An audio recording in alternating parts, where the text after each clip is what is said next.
People love to hear that the universe is big. It makes them feel important, like we're part of something grand and crowded and full of neighbors waiting to shake hands. You hear hundreds of billions of galaxies, and your brain quietly assumes, surely somebody is nearby. Surely somebody figured out how to come over for dinner. But here's the funny part. Big is exactly the problem. When you say space is big, you probably imagine something like flying from one country to another, or even from Earth to the moon. Those are human distances. Cosmic distances are not just larger, they're in a completely different category of reality. The nearest star is so far away that if you shrank the Earth to a grain of sand and the Sun to a grapefruit, the nearest star would still be kilometers away in your model. And that's just the neighbor next door. Light, the fastest thing we know how to measure, takes more than 4 years just to get here from that neighbor. Not a ship, not a signal in a bottle. Light itself. Now imagine a civilization that wants to visit. Even if they built a ship that went nearly as fast as light, the journey would take years, decades, centuries, depending on how cautious they are. And that's for the nearest stars. The galaxy is 100,000 light-years across. Other galaxies, millions, billions of light-years. So people say, but there are so many galaxies, so many planets. Someone must have figured it out. That's mixing up probability with practicality. Yes, there may be many civilizations, but distance is not a polite obstacle. It's a brutal one. It doesn't care how smart you are. It doesn't care how advanced your culture is. It just sits there, stretching the universe apart like an infinite rubber band. Think about a civilization that invents radio. It sends out signals, proud of itself, announcing, "We're here!" Those signals expand at light speed. In 10,000 years, they've reached only a tiny bubble of the galaxy. In 1,000,000 years, still not the whole thing. Meanwhile, that civilization might destroy itself, evolve, forget, or go silent. The universe is slow. Civilizations are fragile and fast by comparison. We imagine alien visitors as if space were an ocean and they were sailors. But space is not an ocean. It's a desert where every grain of sand is light-years apart, and every step costs more energy than a lifetime of sunlight. Being many in number doesn't help when the separation between them is absurdly large. So the universe can be full of life and still feel completely empty. Not because life is rare, but because space is tyrannically vast. We're not lonely in a small room. We're isolated in an arena so large that even shouting at the top of our lungs for 1,000,000 years barely reaches the seats. And that's the first reality check. People tend to think of physics as a set of temporary rules, like traffic laws that will eventually be relaxed once someone clever enough comes along. Sure, they say, we can't go faster than light now, but give it a few centuries. Technology always wins. That sounds reasonable, until you look at what faster than light actually means. Light isn't just another fast thing, it's woven into the structure of reality. Space and time adjust themselves so that light always comes out the same speed, no matter how you chase it. That's not a technical limitation, that's the universe locking the door. When you try to imagine going faster than light, you're not imagining a better engine, you're imagining braking cause and effect. Here's the part people don't like. If you could outrun light, you could arrive somewhere before you left. Not metaphorically, literally. Events would no longer have a clear order. An effect could happen before its cause. You could receive a message before it was sent. The universe would stop making sense in the most basic way. Physics doesn't just say, this is difficult. It says, this doesn't mean anything. So when science fiction talks about warp drives or hyperspace, it quietly assumes the universe will make an exception for intelligence. But the universe has never done that. It didn't make exceptions for dinosaurs. It didn't make exceptions for stars. And it's not waiting to make one for clever primates with antennas. Sometimes people point to loopholes, wormholes, warped space-time, exotic matter. Notice something interesting. Every one of these ideas requires conditions we've never seen, never created, and may not even be stable. They're mathematical curiosities, not engineering blueprints. Writing an equation that allows something is not the same as building it in a universe full of noise, gravity, and entropy. And here's the deeper problem. If faster-than-light travel were possible anywhere, at any time, the universe would already look different. We'd see causal paradoxes written across the sky. We'd see stars reacting to events that haven't happened yet. We don't. What we see is a universe that is remarkably well-behaved, stubbornly consistent, and deeply uninterested in our desire for shortcuts. A truly advanced civilization wouldn't solve light speed the way we solve steam engines. They'd run into the same wall we do, just with better instruments. Intelligence doesn't let you vote on the laws of nature. It only lets you discover them more clearly. So when people say aliens will arrive someday because technology always advances, they're confusing progress with permission. Progress happens inside the rules, not beyond them. Faster-than-light travel isn't a future upgrade waiting to be unlocked.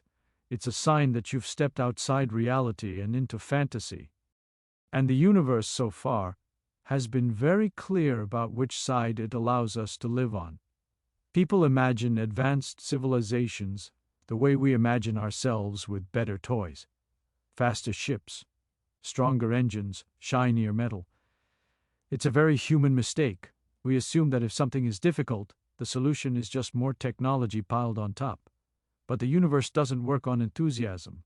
It works on accounting. Energy in, energy out, no exceptions. To move something through space fast enough to cross interstellar distances in a reasonable time, you don't just need fuel. You need ridiculous amounts of it. Not a lot, not more than we have. You need energy on a scale that makes our entire civilization look like a candle. Accelerating even a modest-sized ship to a fraction of light speed requires energy comparable to what a star produces over long periods. And then you have to slow it down at the other end, or you've just built the most expensive bullet in history. People say, but what if they're far more advanced? Advanced doesn't mean magical. No matter how clever you are, kinetic energy still grows mercilessly as speed increases. The faster you go, the more the universe charges you, and the bill grows faster than your optimism. You can't negotiate with the equation. It doesn't care how old your civilization is or how many PhDs it has. Now imagine you are that advanced civilization. You look at the energy budget of sending a ship to another star. Then you look at what the same energy could do at home.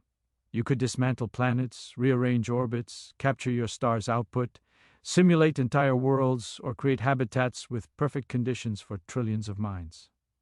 From an engineering point of view, leaving is irrational. It's like burning down your city to send a postcard. Exploration made sense for humans because the energy cost of crossing an ocean was small compared to the potential reward. Space is not an ocean. It's a bottomless pit that eats energy and gives almost nothing back. There's no trade route, no new farmland, no resources you can't get more easily by rearranging your own solar system. And then there's waste. Space is not empty in a friendly way. At high speeds, tiny dust grains become bullets. Radiation becomes lethal. Shielding adds mass adds energy cost, and the loop tightens. Every solution makes the problem worse somewhere else. This is not bad luck. This is the universe reminding you that long-distance travel was never the point. So if a civilization reaches the level where it can seriously consider interstellar travel, it's already powerful enough to make travel unnecessary. Intelligence doesn't naturally spread outward like a virus. It concentrates, it optimizes, it builds inward, not outward.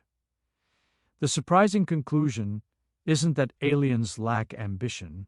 It's that ambition, when paired with clear thinking, doesn't point toward star hopping. It points toward mastering what's already within reach. The stars aren't forbidden, they're just inefficient. And in a universe ruled by energy, inefficiency is the one sin no advanced civilization can afford. When people imagine alien civilizations, they picture them as permanent fixtures of the universe, like stars that just keep shining forever. That's a comforting idea. It suggests that if someone is out there, they'll still be around when we finally get good enough to notice them. But civilizations are not stars. They're closer to sparks, bright, complex, and brief. Time is the quiet destroyer in all of this. It doesn't crash civilizations dramatically. It simply waits. A species might develop language, science, and technology over a few thousand years. It might enjoy a golden age for a few centuries. Then something changes. Resources run thin. Values shift. A new technology makes the old way irrelevant. or they simply lose interest in shouting into the dark. Now compare that to cosmic time. Stars live for billions of years. Galaxies rearrange themselves over hundreds of millions. Against that backdrop, a technological civilization that lasts 10,000 years is a blink so small it's almost imaginary. Two such blinks have to overlap for communication or contact to happen. Not just overlap in space, but in time. People say, but if there are many civilizations, surely some overlap. Maybe. But overlapping doesn't mean close. One could be on the other side of the galaxy, separated by 50,000 light years. Even if they're broadcasting constantly, the signal arriving today would be a fossil from before their own history changed beyond recognition. You wouldn't be talking to them, you'd be listening to their ghosts.br, and there's an even stranger possibility. What if they did visit long ago? If an alien probe passed through our solar system 1,000,000 years ago, we'd never know. Earth has erased entire continents of evidence in far less time. Time doesn't preserve. It smooths, buries, and forgets. Expecting clear evidence after millions of years is like expecting footprints in the ocean. We think of the universe as synchronized, if civilizations are lining up on a schedule, waiting for introductions.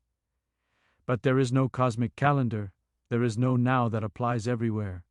What is happening on a planet 1,000 light years away is already 1,000 years in our past when we see it. The universe shows us history, not presence. So the silence isn't mysterious. It's exactly what you'd expect when fragile, short-lived flashes of intelligence are scattered across enormous spans of time. The universe may be full of stories, but they're written in different centuries, different eras, different geological ages. The unsettling idea isn't that we're alone in space. It's that we're alone in time, not special, not chosen, just badly synchronized. And in a universe where timing is everything, that may be the most ordinary explanation of all. When people hear that we haven't found aliens, their first instinct is suspicion. They must be hiding, they say. They're watching us. They don't want to interfere. It sounds clever, like a cosmic mystery with a secret layer behind it. But usually, when reality looks simple, the simplest explanation is the correct one. There's nothing to see because there's nothing visible to see. We tend to underestimate how loud the universe should be if advanced civilizations were common and active in the way we imagine. A civilization that spreads, builds, and manipulates energy on a grand scale can't help but leave fingerprints. Big engineering makes big messes. Stars get dimmed or rearranged, energy gets redirected, waste heat leaks out. Physics doesn't let you hide that forever. Look at our own planet. In just a couple of centuries, we've altered the atmosphere in ways that are detectable from space. Not because we tried to announce ourselves, but because doing things at scale always produces side effects. Now imagine a civilization millions of years older, harvesting stellar energy, moving planets or colonizing systems. If that were common, the sky would look different. It doesn't. Some people imagine perfect stealth civilizations so advanced they leave no trace. That's giving intelligence magical powers again. No matter how clever you are, if you process energy, you produce waste heat. If you build structures, they block or reflect light. If you communicate, you disturb the medium you're using. Silence across the sky isn't evidence of genius-level hiding. It's evidence of absence. Then there's radio. We've been listening for decades, scanning the stars for artificial signals, not just deliberate messages, but accidental leakage. The background noise of technology. So far, nothing convincing. That's not disappointing, it's informative. It tells us that either technological civilizations are extremely rare, extremely short-lived, or extremely quiet in a way that contradicts everything we know about physics and behavior. People often say we've barely looked. That's true in a sense, but misleading in another. We don't need to scan every grain of sand to know whether a beach is full of bonfires. A few wide looks are enough. If the galaxy were buzzing with advanced activity, it would be obvious in multiple ways, not just one narrow signal band. The universe isn't whispering secrets to us. It's doing the opposite. It's being blunt. No massive astroengineering, no obvious artificial patterns, no sky rewritten by intelligence, just stars behaving like stars, galaxies behaving like galaxies. and physics doing what physics always does. So the silence isn't a cover-up or a test, it's a result. The universe is quiet because advanced, expansive civilizations are not common enough to change its appearance. That conclusion isn't dramatic, but it's powerful. It tells us that intelligence doesn't automatically dominate the cosmos, and that makes our brief, noisy little moment in the dark far more precious than any imagined watchers could ever be.